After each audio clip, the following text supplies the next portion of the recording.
Now, we all do that thing where Blizzard does a minor change and we're all like, oh wow, big win Blizzard, and we mean it in most cases, because normally it doesn't take a massive change from Blizzard, especially when it comes to Classic, for us to be impressed. Well, I can honestly say this is one thing that I did not see coming. This is such a drastic change when it comes to raids that I can only say, big win, Blizzard. A few months ago, I made a video about this exact thing, and I called it pre-pull shenanigans. So things that just make pulling bosses, or trying to pass on bosses as well, a nightmare to do or not to do. When I say it's a nightmare to do, I mean having to farm second sets of gear, old tier sets where you're going to use them before the pull and then benefit from them in some way at the start of a fight, gear swapping to get procs up before a pull, or even having to go outside of the raid to do something to get summoned back before the boss gets pulled. All of that nonsense, basically, which most people who do it don't even want to do it. They just know if they want to be competitive and be able to pass,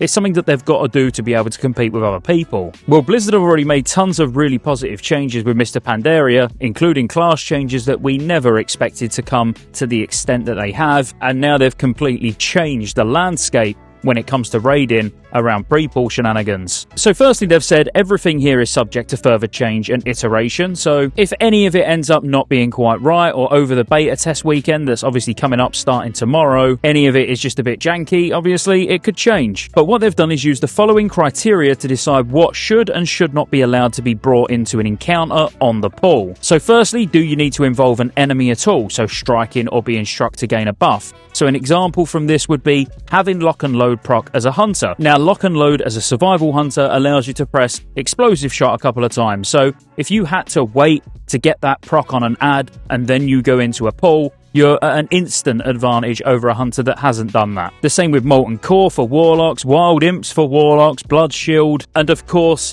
Vengeance. So here, as it says, being struck or striking an enemy, so this does mean they're looking at a tank being able to do the pull with huge amounts of Vengeance straight away. Secondly, does casting the spell require a resource that the player does not generate on their own without using a cooldown? So this would be things like Shield Barrier, Guard, Inquisition, Slice and Dice. Now, exactly what this is trying to stop is actually something that continued on into Warlords of Draenor. So I'm specifically talking about sub-rogues. So sub-rogues would make sure that they got a nice big snapshot of Slice and Dice on the pull, and then just before they get into combat, they're going to switch to their normal gear set. Now, while I'm sure the other examples here are perfectly viable examples, I do think Slice and Dice for sub-rogues sticks out the most to me personally, because I play with sub-rogues who do exactly that, and they've been doing exactly that for months. And then finally, do you need to take an extra step to manipulate the circumstance for this to work? If so, it will be removed whether it can be performed solo or not. So Twist of Fate is what they've gone for here as an example, so that's for a priest,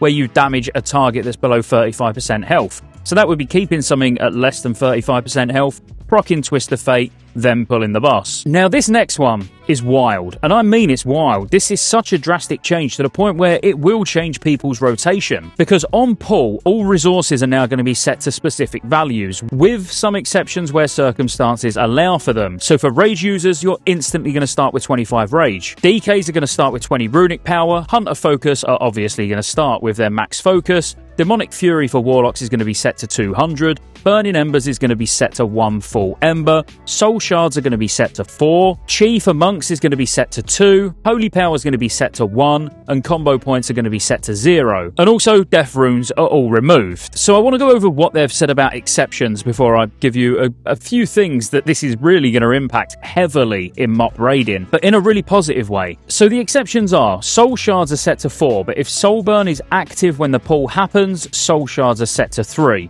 So this is to stop you from being able to pop Soul Burn before the pull to go back up to 4 Soul Shards. Chi is set to 2, except for Mistweaver monks, who keep their current Chi instead, even if it's lower than 2, because Mistweavers can generate Chi alone without the use of a cooldown. So as a Mistweaver, you're always going to start with maximum Chi anyway by just generating Chi before the pull, but this isn't going to then reset yours. You're not going to be set down to 2 if you pull when you got 4, so that's good. Holy Power is set to 1, except for Holy Paladins, who keep their current Holy Power even if it's lower than 1. So because Holy Paladins can generate Holy Power alone without the use of a cooldown, this is exactly why that happens. So a Rep Paladin is going to start with 1, a Prop Paladin is going to start with 1. Now straight away, that is big. When you really think about it, As a Rep Paladin normally, you're not starting with 1, so you're instantly just going to get a free 1-point Inquisition to start the pool with. That's brilliant. As a Holy Paladin, you've just got to remember to make sure you're generating Holy Power before the pull, because it's not going to default you to that 1 charge. Combo points are set to 0 unless the rogue who knows premeditation, and premeditation is currently on cooldown. In that circumstance, 2 combo points are kept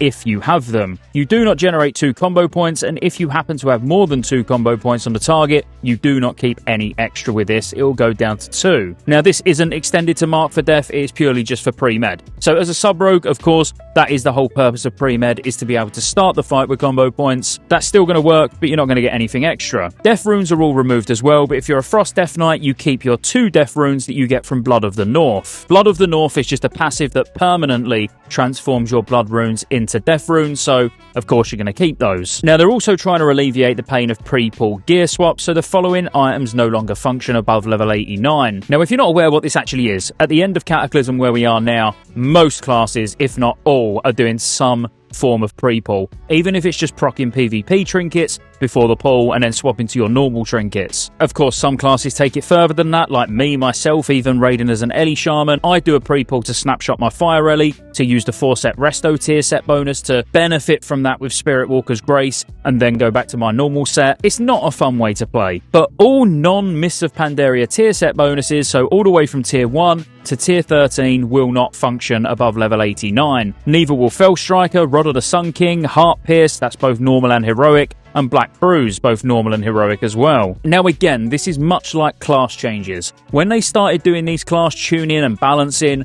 they set a standard to basically say we will try our best to make sure that every class is viable. By doing this, they've also set a standard where if you find something or someone finds something and it gets publicly known about, let's say, a random item that slipped through the cracks and still works at level 90 and starts being used in pre-pulls, Blizzard will fix it. Now, I'm all on board with this, and if you think like, oh, he's the fun police, I'm not the fun police. I just think when you've got things like this that can function in the game, it puts a lot of pressure on everybody to be doing the same thing, even though it's not fun. And I know you're like, well, just play the game, don't worry about it, you don't need to do what everyone else does.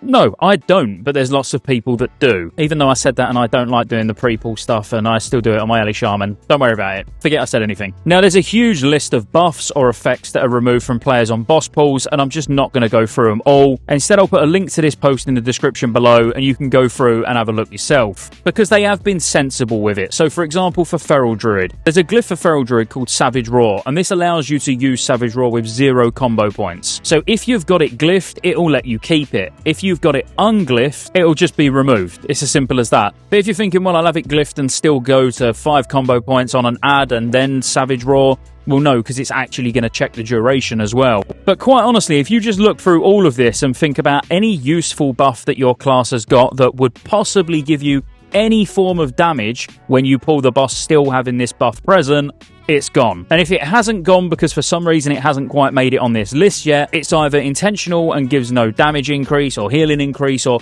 any unfair advantage that requires you to use a cooldown or leave the raid or anything like that, or it slipped through the cracks and it will end up getting changed. Now, I've got to be completely honest with you, I think this is the biggest news update video I've done for Mists of Pandaria Classic so far. I think the class tuning and all of that, great. Once they started doing it, we kind of just now expect it. We expect a video, or you should expect a video from me, pretty much every week for the next God knows how many weeks until they're happy with where the classes are at, doing class tuning. This came out of the blue from nowhere, and this is really, really going to make raiding, I just think, a lot better for everybody. And again, kind of change the way you approach bosses on the pull a little bit. Just because you're starting with resources that you ordinarily wouldn't start with, or you're now starting with less resources than you're used to starting with.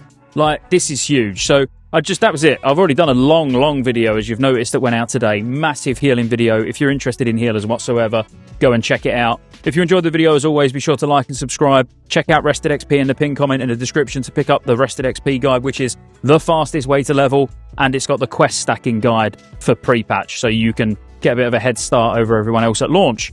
And I think that's about it. I'll see you on the next one.